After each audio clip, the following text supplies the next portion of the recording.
You ever look at your bank account and wonder how big government decisions end up hitting you personally? Well, that's exactly what we're going to unpack today.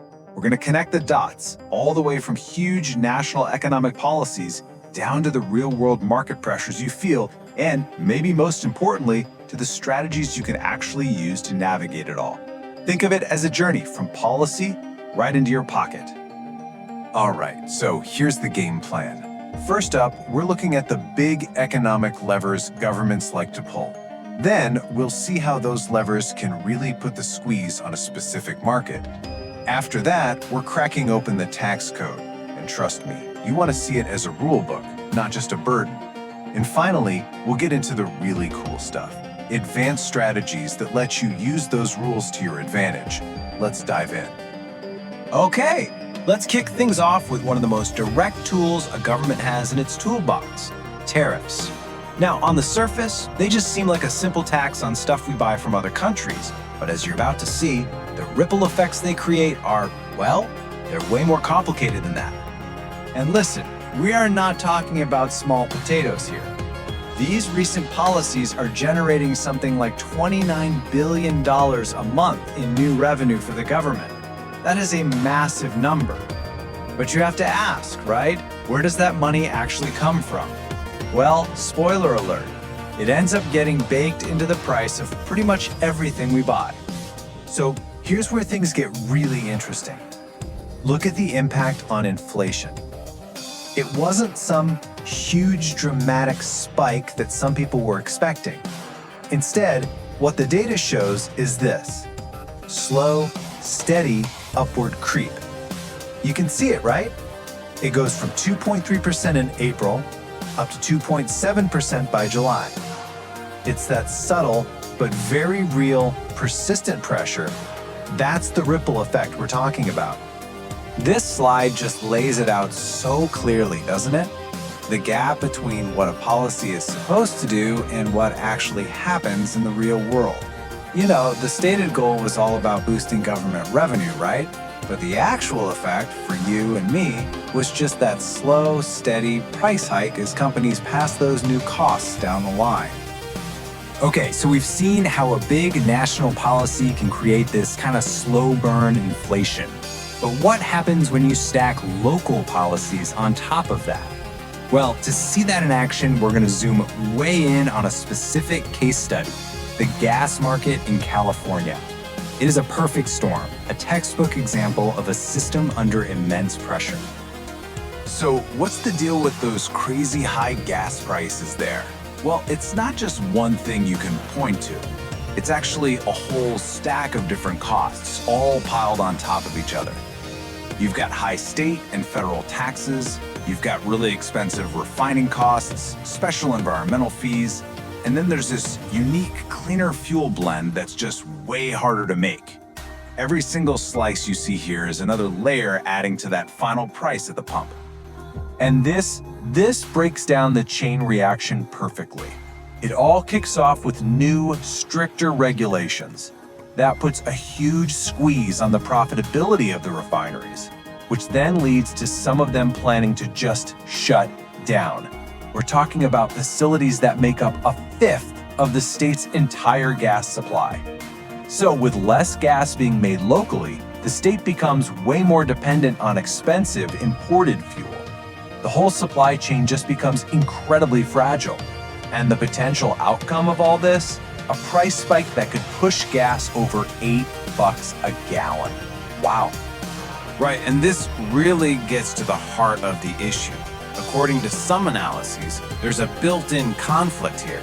You have this long-term goal, which is a push for cleaner fuels, but it's directly clashing with the short-term reality. It's straining the existing refineries, squeezing the supply, and that's what's pushing prices up. This tension that ends up hitting people's wallets. All right, so we've seen how all these policies can create some serious economic pressure, right? And it's easy to feel like you're just getting hit from all sides. But here's the pivot. Here's the key idea. The very same system that creates these pressures, government policy, also creates the tax code. And the tax code, well, that can be your best defense. So let's shift gears and start looking at taxes not as something you just have to pay, but as a complex set of rules you can actually play. Which leads us to a really fundamental question. Why on earth does the US tax code give such huge benefits to real estate investors? I mean, some of the best breaks out there are in real estate. And the answer? Well, the answer reveals everything about the government's strategy. It's actually pretty simple. The government needs housing for people, but it can't afford to build and manage it all on its own. So what does it do? It creates a system of really attractive tax incentives to encourage us, private citizens, to do it for them. The tax code isn't just about taking your money, it's also a system of rewards designed to get you to do certain things. And the absolute cornerstone of this whole thing is a concept called depreciation. Now, stick with me here. It's basically a tax deduction, a paper loss that lets you write off the cost of a building over time. The wild part is, this is happening on your tax return even while the property itself might be going up in value. It's an incredibly powerful way to lower your taxable income without actually losing any money. Okay, and this slide, this shows you the holy grail of this strategy. For most people, those paper losses we just talked about are considered passive. That means you can only use them to cancel out other passive income, like the rent you collect. But, and this is the key, if you can reclassify those losses as active, suddenly you can use them to wipe out taxes on your main income, like your W-2 job. This right here is the absolute game changer. So the big question is, how do you actually do that? How do you make that happen? All right, let's get into the weeds and look at the specific mechanisms that make these kinds of advanced strategies possible. The master key that unlocks this whole thing is something called Real Estate Professional Status, or REPS for short. It's a specific designation from the IRS, and if you qualify, it lets you treat all your rental activities as non-passive, and that's the magic wand. That's what lets you take those paper losses from your properties and use them against your primary income.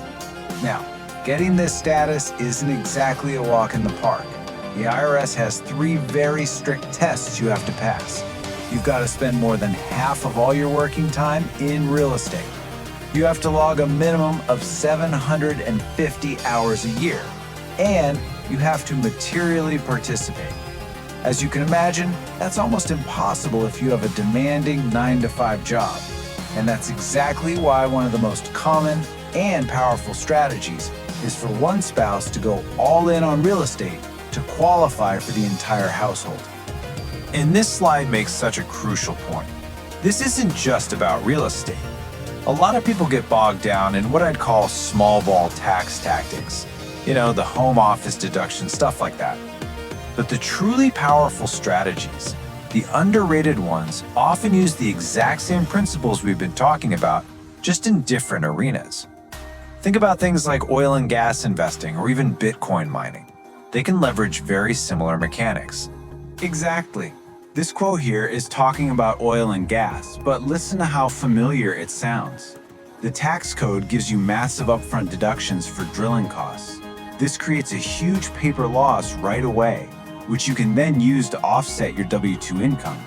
It's the exact same principle we saw with real estate depreciation, just a different vehicle for it. So that brings us to the final takeaway. From national economic policy down to the price you pay for gas, these pressures are always going to be there. They're a constant. The real question is, what do you do about it? Is the tax code just an unavoidable burden you have to suffer through?